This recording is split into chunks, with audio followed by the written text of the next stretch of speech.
एकादशी कौन है? कहां से प्रगटी है? माया? नहीं नहीं, एकादशी है कौन? क्यों इसकी इतनी प्रधानता है? क्यों इसकी पुण्यता है? ऐसा क्या है एकादशी में जो इसकी पुण्यता मानी जाए? कौन है ये जो भगवान नारायण तक एकादशी का व्रत करते हैं? सुभद्रा जी को भगवान जगन्नाथ ने, जगदीश ने एकादशी का व्रत कराया था। बद्रीनारायण भगवान को माता लक्ष्मी ने एकादशी का व्रत कराया था। क्यों? चंद्रायण एकादशी व्रत की माता। एकादशी है कौन? तो कहा जिसको व्रत करने पर भगवान नारायण भी जिसका व्रत करते हो, भगवान माता लक्ष्मी जिसका व्रत करती हो, वो एकादशी है कौन? तो शास्त्र वर्णन करता है महाराज, स्कंद पुराण का सुंदर चातुर्मास्य खंड के अंतर्गत वर्णन आया है महाराज। एक बार भगवान विष्णु आनंद में विराजमान थे, पद्मावती और माता लक्ष्मी दोनों उनके पास में विराजी हुई थी। दोनों बैठी, भगवान लक्ष्मी और पद्मावती दोनों बैठी, एक सिर के पास, एक चरण के पास। कुछ समय बाद वहीं पर ब्रह्मदेव का आगमन हुआ और ब्रह्मा जी आगमन पाकर भगवान नारायण पद्मावती से लगकर उठे और उठकर लक्ष्मी की ओर झुके। झुकने पर इन तीनों के समागम से भगवान नारायण के हृदय चित्त से एक कन्या प्रकट हो गई। उस कन्या का नाम एका था। क्या नाम था? एका। अब 10 उसके गुण इतने प्रबल थे, वो 10 गुण उसके बड़े प्रबल थे कि वो एका जिसको निहारती थी उसको संपदावान बना देती थी। जिसको देख लेती थी उसके जीवन में वो आनंद की अनुभूतियां करा देती थी। एका जिस मार्ग से जाती थी उस मार्ग के द्वार खोल देती थी। एका का पुण्य इतना पुण्य प्रखर। पद्मावती और लक्ष्मी ने कहा, महाराज ये बेटी आपके द्वारा निर्मित हुई है, इसका कन्यादान करना चाहिए। हमारे यहाँ हिंदू धर्म में रीति है, जिस दिन कन्यादान करा जाता है उस दिन व्रत रखा जाता है। अब आजकल रखते कि नहीं रखते हो मालूम नहीं, और कन्यादान करते समय व्रत रखा जाता है। व्रत रखना, एका का कन्यादान करना है। भगवान बोले कन्यादान करें, किसको दें? एका किसको दी जाए? एका प्रदान किसको करी जाए? पुण्यता किसको दी जाए?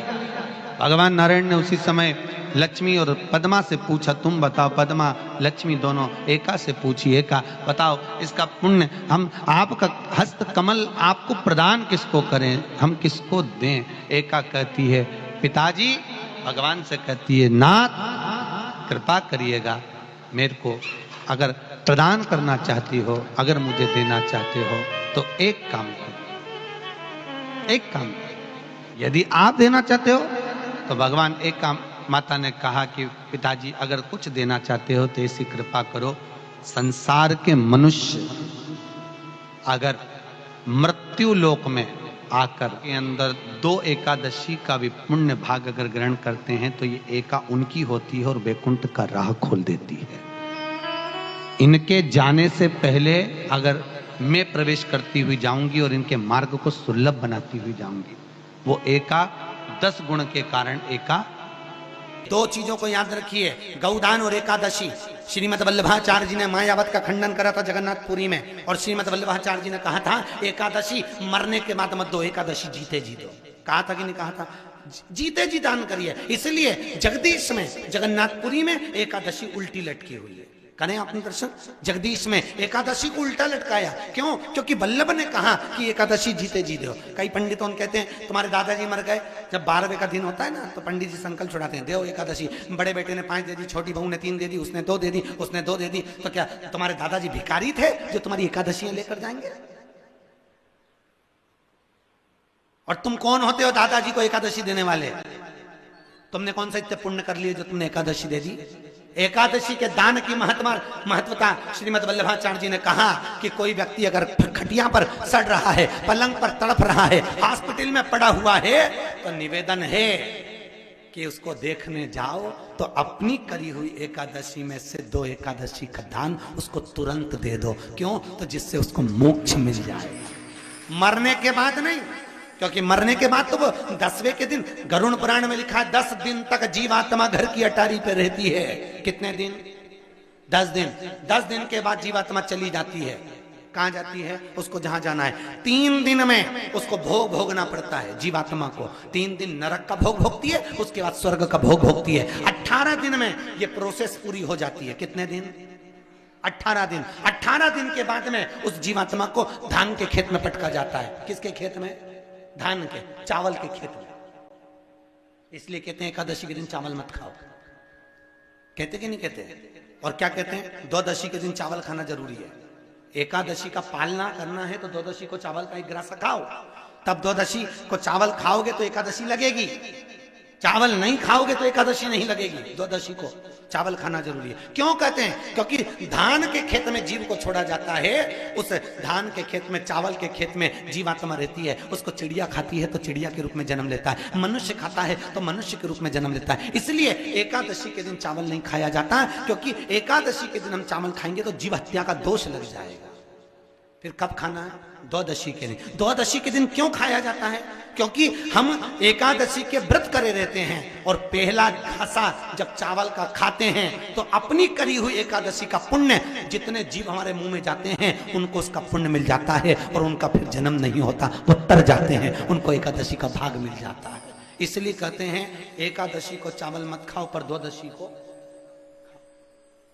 विष्णु पुराण कहती है, श्रीमद् वल्लभाचार्य जी वर्णन करते हैं, मेरे वल्लभ कहते हैं कि वल्लभ कुल की एकादशी करो, भले बकरी जैसे चरो, पर एकादशी करो। हमारे यहाँ तो शास्त्र कहता है एकादशी का व्रत भी करो तो मुंह उतार के मत करो रे। कोई फूल अगर मुरझा जाता है तो भगवान को नहीं दिया जाता, कोई फल बेकार हो जाता है भगवान को नहीं दिया जाता। तुम्हारे व्रत वाले दिन तुम्हारा मुंह उतरा रहेगा तो भगवान उसको स्वीकार करेगा। इसलिए बकरी जैसे चरो और एकादशी करो। जेब में भर लो मूंगफली का दाना, काजू इधर, मूंगफली का दाना इधर, खिचड़ी भी बना लो, मोरधन भी बना लो, चिप्स तल लो, पापड़ तल लो, और जो पपीता, सेव, फल, केला जो जो है सब लिया फ्रिज पे, वॉशिंग मशीन नहीं खाएगी। सुबह आधा किलो दूध की रबड़ी बना के खा ली तो पति मन में सोचा फिर भी आवाज नहीं निकल रही, फिर अभी क्या खाएगी? खिचड़ी बनाई है और बादाम तल ली थोड़ी सी, और आधा किलो पपीता रखा था वो कतर लिया, और थोड़ा सा रायता बनाया बादाम का, अच्छा ठीक है, और चिप्स तल ली, और आलू भी तले हैं, ठीक है। फिर शाम को मोरधन की खीर और सेव फल, चीकू और आगरे का पेठा और राजगिरा की पूड़ी, ठीक है। फिर रात को अभी आधा किलो दूध मंगवाई, थैली गरम करके उसमें थोड़ी सी ड्राई फ्रूट्स डाल के, मखाना पीस के उसकी खीर बना लो। बस केवल खीर नहीं, पपीता रखा है। पति भी बोला तेरे जैसा व्रत तो दुनिया में कोई नहीं। दंडवत है ऐसी एकादशी माता को जो इतनी जोरदार एकादशी करी है। फिर पूछा किसने बताई? सियोर वाला महाराज, याद रहे। फिर तो पति भी बोला खूब चरो, एकादशी करो, कौन मना करे, प्रेम से करो। सबसे पहला नियम एकादशी व्रत का, सबसे पहला नियम है कि आप जिस दिन व्रत करो उसके 1 दिन पहले भक्ति का संचार इस हृदय में कर लो। भक्ति का संचार इस हृदय में कर लीजिए। जिस दिन आप व्रत करो, जैसे एकादशी का व्रत कर रहे हो तो 10वीं के दिन शाम का समय जब आवे, रात्रि जब होने लगे, शाम का समय आवे और रात्रि का आप जब भोजन ग्रहण करो तो उस भोजन में कोई ऐसा पदार्थ ग्रहण मत करिए जिस पदार्थ के कारण आपकी एकादशी बिगड़ जाए।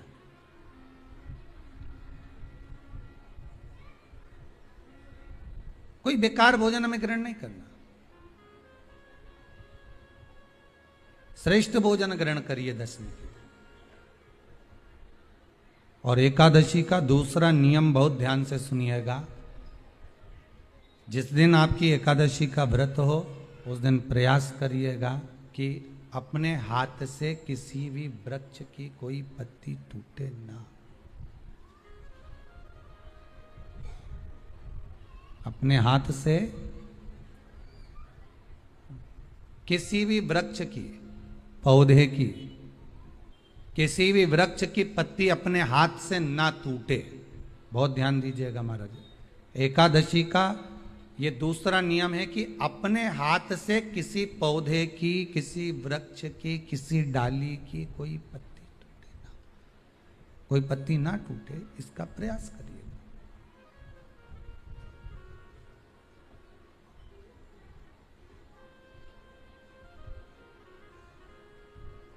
कितना सुंदर व्याख्यान कहा है, कितना सुंदर वर्णन है महाराज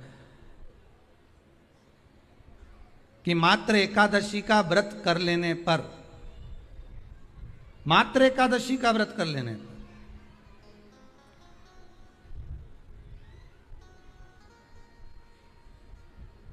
जो पूर्व में किया गया हमारा पाप कर्म है, हमने किसी जीव की हत्या करी है, हमने किसी को कष्ट प्रदान करा है, हमने किसी को अपशब्द कहा है, हमने किसी को ताने दिए, हमने किसी को आड़ा टेढ़ा कहा है, हमने किसी को गालियां दे दी है, मात्र एकादशी का व्रत ही कर लेने पर ये सारे जो दोष हैं वो समाप्त हो जाते हैं।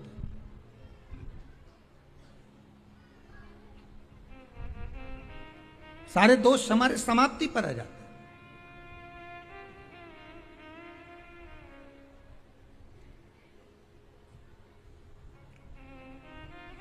अब एक विचार करिएगा थोड़ा सा अपने मन में, अपने चित्त में, अपनी वृत्ति में एक बात उतारिएगा, एक अपने मन में एक बात को उतार कर रखिएगा कि आप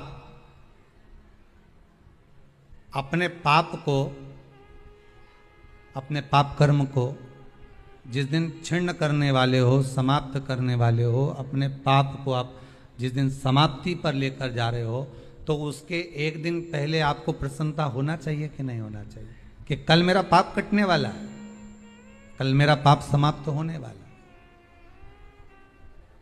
जो मैंने पाप कर्म करा है वो समाप्त होगा, जो मैंने पाप कर्म करा है वो कल समाप्त हो जाएगा। तो एक दिन पहले आपके चेहरे पर प्रसन्नता हो कि ना हो?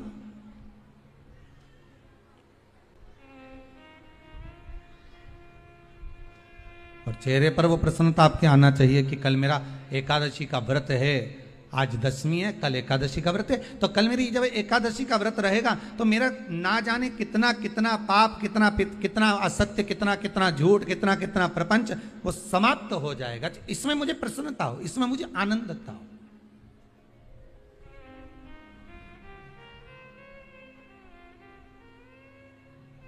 तो क्या कहा गया कि प्रयास करिएगा कि एकादशी के दिन कोई वृक्ष की, कोई डाली की, कोई कोपल की कोई पत्ती ना तोड़ी जाए। क्यों?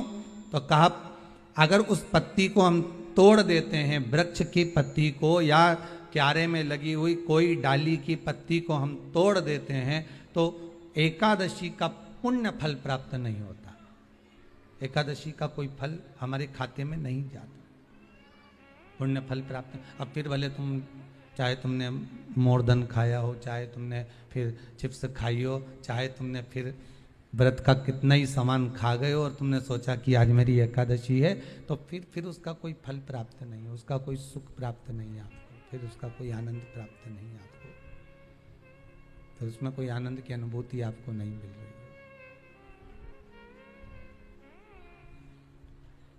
एक विश्वास के साथ आप शिव को मनाने के लिए, शंकर को मनाने के लिए जाते हैं, कुछ नहीं है आपके पास, हमारी सामर्थ्यता नहीं, आपकी सामर्थ्यता नहीं कि आप भगवान की कोई सेवा कर रहे।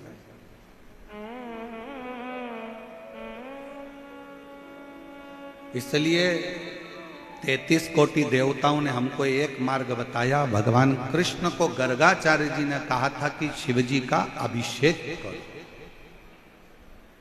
राम जी को वन जाते समय गुरु जी ने वर्णन कर दिया था और पिताजी ने कह दिया था कि शंकर जी का अभिषेक करो, शिवलिंग का अभिषेक करो,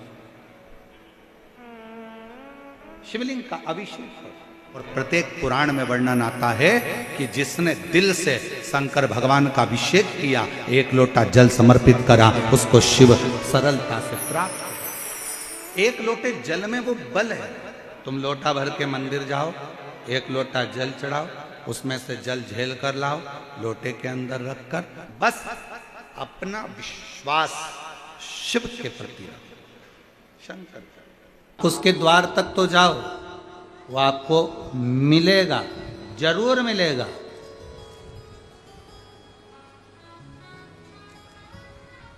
और एक बात कहें मेरी जीजियों और मेरे जीजाओं, बहुत सावधानी से सुनना। कभी योग लग जाए आपको, कभी शिव मंदिर में कोई भी नहीं, कभी ऐसा योग लग जाए, वैसे तो अब शंकर जी का मंदिर खाली मिलना कठिन है, पर कभी अगर आपको ऐसा योग लगे शिव मंदिर में कि अकेले हो आप, कुछ भी नहीं है आपके पास में, चलेगा। अगर जल हो तो ठीक, बेलपत्र हो तो ठीक, ना हो तो भी अकेले हो, गाड़ी से जा रहे हो, रोड के किनारे पर एकांतेश्वर महादेव मिल गए, कहीं पेड़ के नीचे बैठे थे, अकेले बैठे हैं, ना उनके पास पार्वती जी है ना गणेश जी है। कहीं कहीं एकांतेश्वर महादेव तो ऐसे हैं कि वहां नंदी भी नहीं है, किसी किसी पेड़ के नीचे भगवान रोड के किनारे बैठे अकेले शिवलिंग, और तुम वहां से निकल कर जा रहे हो। कभी प्रयास करना, 2 मिनट के लिए गाड़ी रोकना, ड्राइवर से कहना भैया थोड़ा रुक जा 2 मिनट, मेरे को बाबा बैठे हैं, जरा बात तो कर लो थोड़ा।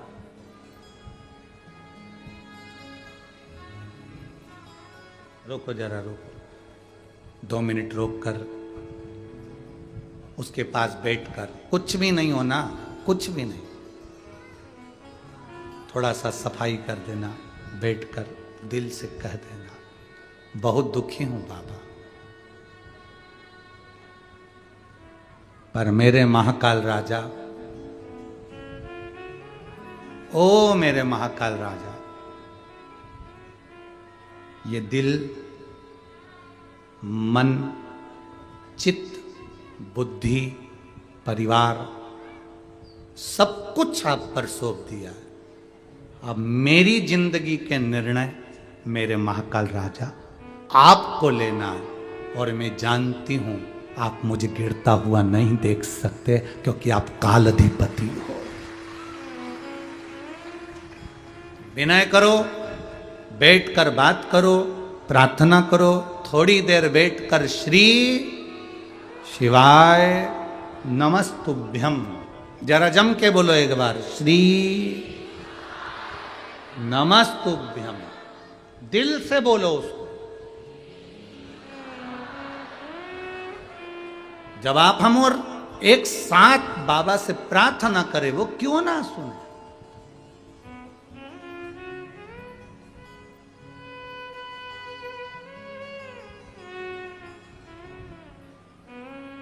मुझे तेरा ही सहारा है, मेरे भोले बाबा, मैंने तुम्हें ही पुकारा है,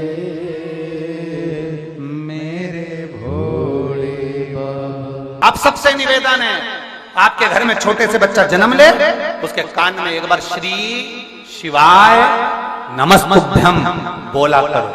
कारण उस बच्चे का बाल बाका नहीं हो सकता, उसे बड़ी बीमारी घेर नहीं सकती अगर उसके कान में जन्म के समय पर श्री शिवाय नमस्तुभ्यम का स्मरण कराया।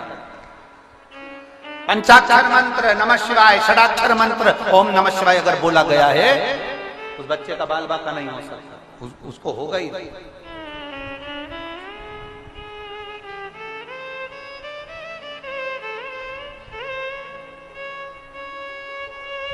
हम पहले भी कहे हैं, आज फिर कहते हैं, जो बच्चे हाथ पैर से जन्म से, जिनका जन्म हुआ है बच्चों का, वो हाथ पैर से अगर विकलांग हैं, जो बच्चे जन्म लेने के बाद शरीर से पूर्ण तरह से ठीक नहीं है, हमने पहले भी एक बार कहा है कि शिव जी का जो सरसों का फूल होता है, शंकर भगवान को सरसों का जो फूल होता है, बेटो सरसों का जो फूल होता है, वो सरसों के